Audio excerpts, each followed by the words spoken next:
مریم نواز اور نواز شریف اب یہ چاہتے ہیں کہ کسی طرح ایک سیاسی شہادت مل جائے اور اس کے لیے وہ قربانی کا بکرا مریم نواز کے چچا اور نواز شریف کے چھوٹے بھائی شہباز شریف کو بنا رہے ہیں، اور وہ یہ چاہتے ہیں کہ شہباز شریف بھی نااہل ہو جائیں جیسے نواز شریف صاحب نااہل ہوئے تھے۔ انہیں یہ لگتا ہے کہ عدلیہ کے ساتھ ایک جھگڑا کر کے یا ایک ایسا تاثر دے کے کہ پاکستان کے اندر پی ایم ایل این کے ساتھ زیادتی ہو رہی ہے تو وہ کوئی انقلابی بن جائیں گے اور اس کی وجہ سے پاکستان کی عوام کے اندر ان کی مقبولیت واپس آ جائے گی۔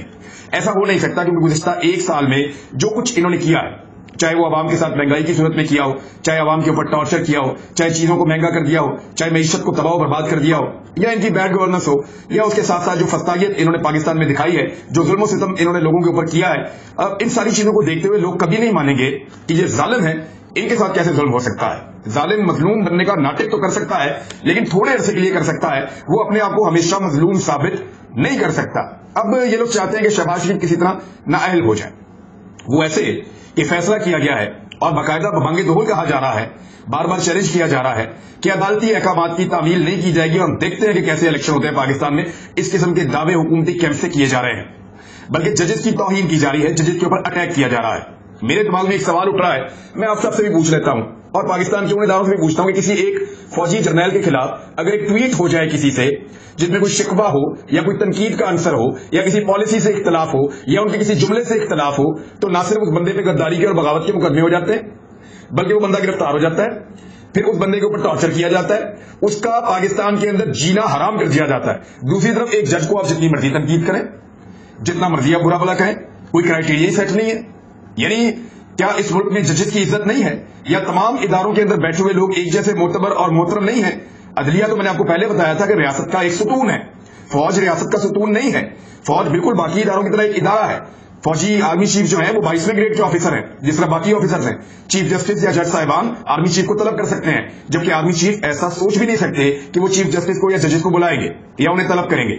تو میں یہ جاننا چاہتا ہوں کہ ایک فوجی آفیسر کے اوپر جب تنقید ہو جائے یا ٹویٹ ہو جائے، اس کے اندر بندے گرفتار پکڑ کے اندر ڈال دیتے ہیں، شہروں کے اندر مقدمے ہو جاتے ہیں، اور تنقید نہ بھی ہو جائے، اشارہ بھی ہو جائے، پھر بھی ساری کاروائی ہو جاتی ہے۔ اور جب ایک جج کے اوپر ہوتا ہے تو کوئی بات کرنے کو تیار نہیں ہے، کوئی کاروائی کرنے کو تیار نہیں ہے۔ عمران خان ایک لوور کورٹ کی جج صاحبہ کا صرف نام لیتے ہیں کہ قانون کے مطابق ایکشن ہوگا، تو عمران خان صاحب کے اوپر توہین عدالت کا مقدمہ یہ ابھی تک چل رہا ہے۔ ادھر کروڑوں روپے کی آنسو گیس چلا دی، اس کے بعد یہ ہو رہا ہے۔ دوسری طرف سپریم کورٹ آف پاکستان کے ججز کے اوپر براہ راست ان کے نام لے کے ان کی تصویریں لگا کر ان کے اوپر بغض سے بھرے ہوئے حملے کیے جا رہے ہیں اور اس کے اوپر کوئی ایکشن لینے والا نہیں ہے۔ تو یہ پاکستان کی قوم کو جاگنا پڑے گا، لوگوں کو سمجھنا پڑے گا کہ عزت سب کی ہوتی ہے، کسی ایک ادارے کی یا کسی ایک شخصیت کی عزت نہیں ہوتی، طاقتور کی عزت نہیں ہوتی، معتبر اور محترم کی عزت ہوتی ہے، اصول والے لوگوں کی عزت ہوتی ہے، اقتدار والوں کی عزت نہیں ہوتی، اقتدار والوں کی عزت ہوتی ہے۔ اقتدار کی خاطر جو لوگ یو ٹرن لیتے ہیں، جو لوگ بوٹ پالش کرتے ہیں، پھر ان کی عزت نہیں ہوتی۔ اب نواز شریف صاحب نے ایک پریس کانفرنس کی ہے، ایکچولی تو لڑائی کرنا چاہ رہے ہیں، ان کی خواہش ہے کہ شہباز شریف نااہل ہو جائیں، اور کیونکہ عدالتی احکامات نہیں مانیں گے تو شہباز شریف کو بلایا جائے گا اور ان سے پوچھا جائے گا آپ عدالت کی بات کیوں نہیں مان رہے۔ جب وہ نہیں مانیں گے تو یوسف رضا گیلانی کی طرح ان کو گھر جانا پڑے گا۔ تو اس معاملے کو اب استعمال کرنے کی کوشش کریں گے نواز شریف سیاسی شہادت کے لیے، ہوگا نہیں۔ یوسف رضا گیلانی کی نااہلی کے باوجود پیپلز پارٹی کو کوئی فائدہ نہیں ہوا تھا الیکشن میں، شہباز شریف کی نااہلی پہ بھی پی ایم ایل این کو کوئی فائدہ نہیں ہوگا الیکشن میں۔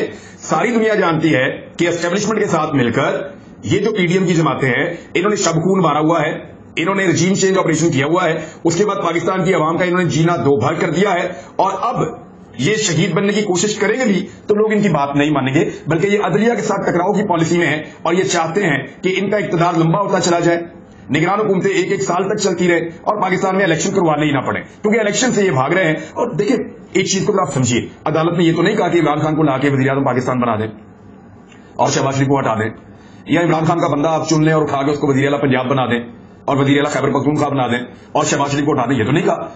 عدالت نے تو یہ کہا کہ آئین میں لکھا ہے کہ 90 دن کے اندر الیکشن ہونا ہے۔ اب 90 دن گزر گئے ہیں تو 90 دن کے بجائے 120 دن میں الیکشن ہو رہا ہے، تو آئین کے مطابق آپ الیکشن کروا دیں۔ اب الیکشن کون جیتے گا اس کا فیصلہ عدالت تو نہیں کرے گی، وہ تو 3 معزز جج صاحبان ہیں، ان کے 3 ووٹ ہیں، اور وہ بھی پتہ نہیں پنجاب میں ووٹ ڈالنے آتے ہیں یا نہیں آتے۔ اب ان کے ووٹوں سے 3 ووٹوں سے تو کوئی فرق نہیں پڑے گا، وہاں پہ تو جو بہت بڑی تعداد میں کروڑوں عوام ہیں پنجاب کی، وہ فیصلہ کریں گے کہ کون الیکشن جیتے گا اور کون الیکشن ہارے گا۔ کسی سے اقتدار چھینا نہیں جا رہا، کسی کو پلیٹ میں رکھ کر اقتدار دیا نہیں جا رہا، کیا یہ جا رہا ہے کہ سب کو الیکشن کے اندر لے جایا جا رہا ہے کہ آئین پاکستان کہتا ہے کہ الیکشن لڑو۔ اب جب سارے الیکشن لڑیں گے پتہ چل جائے گا کون جیتے گا، اور جو جیتے گا وہ اقتدار میں آ جائے گا۔ لیکن پی ایم ایل این کو اپنی شکست کا اتنا یقین ہے، نواز شریف کو, مریم نواز کو, شہباز شریف کو, ان ساروں کو, انہیں اپنی شکست کا اتنا یقین ہے کہ عدالتی فیصلے میں جب ان کو الیکشن میں جانا پڑتا ہے تو یہ اس فیصلے کو اپنے خلاف اس لیے سمجھتے ہیں کہ انہیں پتا ہے کہ الیکشن تو یہ جیت نہیں سکتے. تو جو کھیل یہ جیت نہیں سکتے, جس میدان میں ان کو فتح نہیں مل سکتی, یہ اس میدان میں اترنے کے لیے بھی تیار نہیں ہے, بلکہ جو انہیں کہتا ہے کہ آ کر فیئر پلے کرو, میدان میں اترو کیونکہ ٹائم شروع ہو گیا الیکشن کا, تو یہ کہتے ہیں یہ بھی ہمارے ساتھ زیادتی ہو رہی ہے, ہمیں الیکشن میں نہ لے جایا جائے. اب یہ الٹ پٹانگ باتیں کرتے رہیں گے لیکن الیکشن میں تو بھائی جانا پڑے گا. عمران خان صاحب نے ٹائم میگزین کو ایک انٹرویو دیا, لیکن اس کے اوپر میں بعد میں آپ سے بات کرتا ہوں. نواز شریف صاحب کہہ رہے ہیں اور ان کا یہ کہنا ہے کہ اب وہ ایک انقلابی بن گئے ہیں دوبارہ سے. وہ کہہ رہے ہیں وزیر اعظم کو نکالا گیا, ملک میں ڈکٹیٹر آتے رہے, مجھے کیوں نکالا گیا, میرے خلاف باتیں کی گئی. یہ ساری چیزیں اور شکوے نواز شریف صاحب کے تھے دو لوگوں سے, جنرل ریٹائر قمر جاوید باجوہ سے اور فیض حمید صاحب سے. تو ان دونوں کے ٹکا کے بوٹ پالش کیے پی ایم ایل این نے, اور اچھی طرح بوٹ پالش کرنے کے بعد انہوں نے عمران خان کو ہٹا کر رجیم چینج آپریشن کے ذریعے سے اقتدار دے لیا راتوں رات. یعنی انہوں نے چھین لیا اقتدار عمران خان صاحب سے اور انہیں نکالا اور خود آ کر بیٹھ گئے. اب نواز شریف صاحب کس منہ سے دوبارہ انقلابی بن رہے ہیں؟ یعنی میاں صاحب پاکستانیوں کو بیوقوف سمجھتے ہیں. جب آپ کا دل کرے گا آپ انقلابی بن جائیں گے, اور جب آپ کا دل کرے گا آپ برش پکڑ کے پالش شروع کر دیں گے.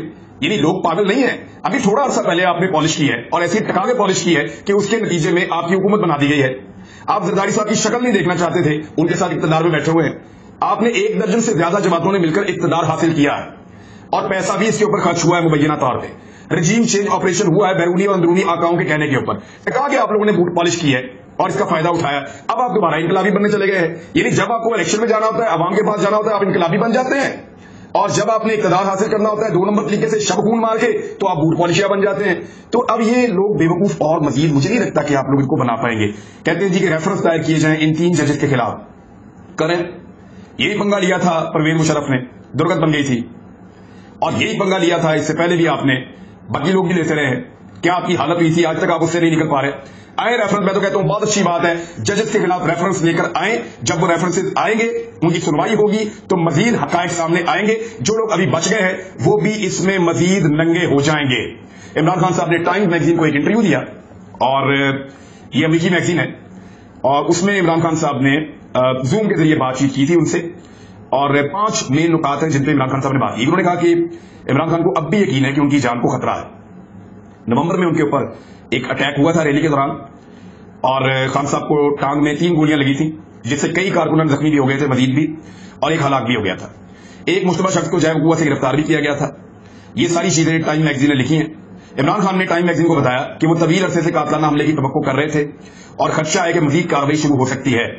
عمران خان کہتے ہیں شوٹنگ سے 1.5 مہینے پہلے میں نے خبردار کیا تھا کہ یہ ہونے والا ہے.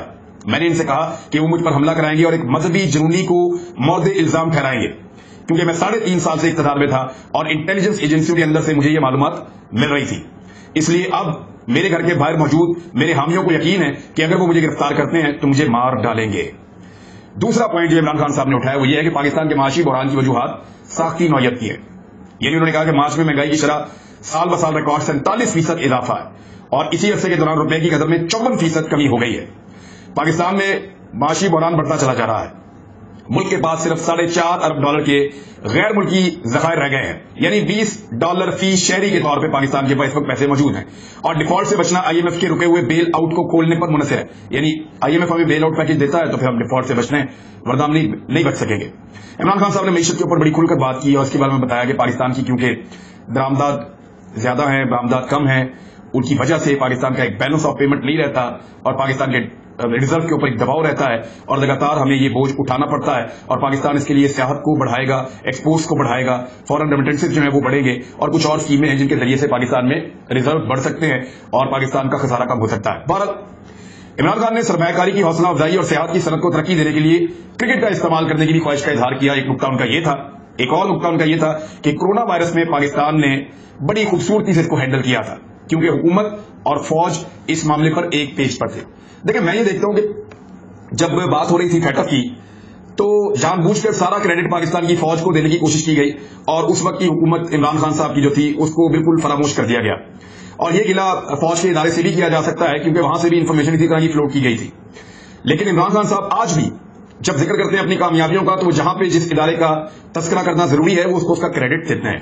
عمران خان صاحب نے کہا کہ پاکستان کی فوج کی حمایت میرے ساتھ موجود تھی اور ہم نے مل کر کام کیا تھا کورونا وائرس میں, اور اس وبائی مرض پہ بڑی خوبصورت سے ہینڈل کرنے کی وجہ یہی ہے کہ ہم مل کر کام کر رہے تھے. عمران خان نے اسٹیبلشمنٹ کی حمایت اس وقت کھو دی جب انہوں نے پاکستان کی انٹیلیجنس سروسز ISI کی قیادت کرنے کے لیے ان کے انتخاب کی توثیق کرنے سے انکار کر دیا. یہ وہی جنرل فیض والا معاملہ ہے. جنرل ندیم انجم جب آئے تھے تو اس کو ایسے رپورٹ کیا ٹائم میگزین نے. خان کی طرف سے امریکہ پر مسلسل طنز کرنے پر بھی بے چین دکھائی دیتے ہیں عمران خان صاحب کے کچھ عہدیدار ہیں. اب اس طرح کی چیزیں جو ہے وہ وہاں پہ رپورٹ ہوئی ہیں. کورونا وائرس کے بارے میں بھی رپورٹ ہوا. اور پھر عمران خان صاحب کے بارے میں آخری پوائنٹ یہ ہے کہ انہیں اب بھی یقین ہے کہ ان کی بے دخلی میں یا ان کو اقتدار سے بے دخل کرنے کے پیچھے امریکہ کا ہاتھ تھا. عمران خان نے ٹائم کو بتایا کہ وسطی اور جنوبی ایشیا کے لیے امریکی معاون وزیر خارجہ ڈونلڈ لو نے گزشتہ مارچ میں امریکہ میں پاکستانی سفیر کو خبردار کیا تھا کہ اگر انہیں وزیر اعظم کے عہدے سے نہ ہٹایا گیا تو اس کے نتائج ہوں گے. عمران خان کہتے ہیں کہ اگلے دن قومی اسمبلی میں اعتماد کا ووٹ ہوتا ہے. اسٹیٹ ڈپارٹمنٹ اور وائٹ ہاؤس نے بارہا کہا ہے کہ عمران خان کے دعووں میں بالکل کوئی سچائی نہیں ہے. وہ یہ کہتے رہتے ہیں لیکن عمران خان صاحب اسی بات کے اوپر آج بھی اسٹک ہے کہ اس کو ایک وجہ بنایا گیا ہے. اور پھر عمران خان صاحب یہ بھی کہتے ہیں کہ یہ معاملہ جو ہے انیشیٹ پاکستان سے ہوا تھا کیونکہ جنرل ریٹائر قمر جاوید باجوہ نے لابنگ کروائی تھی مبینہ طور پہ امریکہ میں جس میں یہ ثابت کیا تھا کہ امریکہ کے بہت خلاف ہے عمران خان اور جنرل باجوہ امریکہ کے بڑے پرو ہیں, بہت قریبی ہیں اور امریکی پالیسیوں کی حمایت کرتے ہیں. اسی لیے جنرل باجوہ صاحب نے جو ہے جب وہ آرمی چیف تھے تو اسٹیٹ کی پالیسی یعنی جو اسٹیٹڈ پالیسی تھی جو اسٹیٹ نے اپنائی ہوئی تھی اس کے خلاف جاتے ہوئے روس کی مذمت کر دی تھی یوکرین پر حملے کے حوالے سے. حالانکہ یہ طے ہوا تھا کہ پاکستان مذمت نہیں کرے گا بلکہ اس معاملے میں اپنے آپ کو باہر رکھے گا جیسے بہت سارے دیگر ملکوں نے رکھا ہوا ہے. بہرحال پاکستان تحریک انصاف کے لیے ایک بہت بڑی کامیابی ہے اگر یہ الیکشن کی طرف آگے بڑھتے ہیں اور اب الیکشن کو روکنے کے لیے کچھ سازشیں کی جائیں گی. میری اطلاع کے مطابق ایک ٹی وی چینل کے اوپر اٹیک کا پلان بھی کیا گیا ہے مبینہ طور پہ. پاکستان تحریک انصاف کے جھنڈوں والے لوگ ہوں گے, ان کے منہ کے اوپر ماسک چڑھائے گئے ہوں گے تاکہ ویڈیو بنائی جا سکے. کوئی ان لوگوں کو نہیں پہچانے گا اور ان سے کچھ اس طرح کی ایکٹیویٹیز کروائی جائیں گی جس کے بعد پاکستان تحریک انصاف کو بین کرنے کے لیے رجوع کیا جائے گا عدالتوں سے اور الیکشن کمیشن سے. جبکہ اس قسم کا دنگا فساد کروانے کے بعد یا کسی ایک ٹی وی چینل کے دفتر پہ حملہ کروانے کے بعد اب آپ سمجھ گئے کون سا ٹی وی چینل ہو سکتا ہے اور کون ٹی وی چینل کا مالک جو ہے اس کا بینیفیشری ہو سکتا ہے. اس پر مبینہ طور پہ جو مجھے اطلاع ملی ہے حملہ کروانے کے بعد الیکشن کو روکنے کی کوشش کی جائے گی. کچھ لوگوں اور کچھ عمارتوں کے اوپر بھی اٹیک کیا جا سکتا ہے. ان چیزوں پہ آج کل اندر کھانے ڈسکشن چل رہی ہے. بہرحال الیکشن کمیشن آف پاکستان نے سپریم کورٹ آف پاکستان کے فیصلے کے بعد اپنا مشاورتی اجلاس طلب کر لیا ہے اور پہلے تو انہوں نے 8 اکتوبر کو الیکشن کروانے کا فیصلہ کیا تھا لیکن اب 14 مئی کو الیکشن کروانے کا حکم آ گیا. سپریم کورٹ آف پاکستان کا مشاورتی اجلاس الیکشن کمیشن نے بلا لیا ہے اور اب الیکشن کمیشن جس ادارے کو کہے گا کہ یہ چیز آپ فراہم کریں, اگر وہ ادارہ فراہم نہیں کرے گا سپریم کورٹ آف پاکستان کے کیٹیگوریکلی جو احکامات ہیں اس کے باوجود تو پھر ان کو توہین عدالت کی کارروائی کا سامنا کرنا پڑے گا. تو بیوروکریسی کے لیے زیادہ مشکلات ہیں کیونکہ انہوں نے اس کو ایگزیکیوٹ کرنا ہوتا ہے اور وزیر اعظم, وزیر خزانہ اور وزیر دفاع یہ لوگ اس کے لیے رسپانسبل ہوں گے اور یہ پرابلم میں آ جائیں گے. عمران خان صاحب نے ایک اور آفر بھی کی ہے. انہوں نے کہا حکومت الیکشن میں تاخیر کا فائدہ بتائے, میں انتظار کر دوں گا. بتائیں فائدہ کیا ہے الیکشن میں تاخیر کا؟ تو فائدہ تو ہے کوئی نہیں کیونکہ جتنا آگے جائیں گے اتنی زیادہ اکانومی ڈوبتی چلی جائے گی. لگاتار 7واں مہینہ ہے پاکستان کی ایکسپورٹس لگاتار نیچے چلی جا رہی ہے. ڈیٹا موجود ہے میرے پاس. اب پھر ڈالر کی قیمت جو ہے وہ 2.5 روپے زیادہ ہو گئی ہے, تاریخی بلندی سطح پہ چلی گئی ہے. انٹر بینک کے اندر اس وقت 287 288 کے بیچ میں ڈالر کی قیمت جو ہے وہ موجود ہے. تو یہ پاکستان کی اکانومی کے ساتھ ہو رہا ہے. جتنا یہ ٹائم آگے بڑھے گا اتنا زیادہ ہوگا. نواز شریف صاحب نے اپنی خواہش کا اظہار بھی کیا کہ اگر الیکشن میں جانا پڑا تو ہم ڈالر 500 روپے کا ہو جائے گا. پھر انہوں نے یہ بھی کہا کہ سبزیاں بھی مہنگی ہو جائیں گی, چیزیں بھی مہنگی ہو جائیں گی اور عوام پہ بہت بوجھ پڑ جائے گا. نواز شریف عوام کو بلیک میل کر رہے ہیں, اس کو بلیک میلنگ کہتے ہیں. جو 6 رکنی بینچ بنا تھا نا جسٹس قاضی فائز صاحب والے 2 رکنی بینچ نے جو کام کیا تھا, 3 رکنی بینچ تھا 2 ججز نے جو کام کیا تھا, اس پہ جو 6 رکنی بینچ بنا ہے ذرا اس کا فیصلے کا ایک حصہ میں آپ کو سنا دیتا ہوں تاکہ کلیئرٹی آ جائے. قاضی فائز صاحب نے آج خود نوٹس کی جو سماعت والا معاملہ ہے اس کے اوپر بات اٹھائی تھی اور کچھ اختیارات ایسے استعمال کیے تھے جو چیف جسٹس آف پاکستان کے ہیں آئینی ماہرین کے مطابق. تحریری حکم میں کہا گیا ہے کہ 29 مارچ کو جسٹس قاضی فائز صاحب اور جسٹس امین الدین نے ان معاملات پر از خود نوٹس لیا جو چیف جسٹس کا اختیار ہے. جسٹس قاضی فائز صاحب کا 2-1 کے تناسب سے بینچز کی تشکیل مقدمات کے تقرر سے متعلق از خود نوٹس تھا. تحریری حکم کے متن کے مطابق 5 رکنی بینچ قرار دے چکا ہے کہ یہ اختیار صرف چیف جسٹس آف پاکستان کا ہے, یعنی اب کوئی اور استعمال نہیں کر سکے گا اور چیف جسٹس اپنے اس اختیار کو ایکسرسائز کر سکتے ہیں.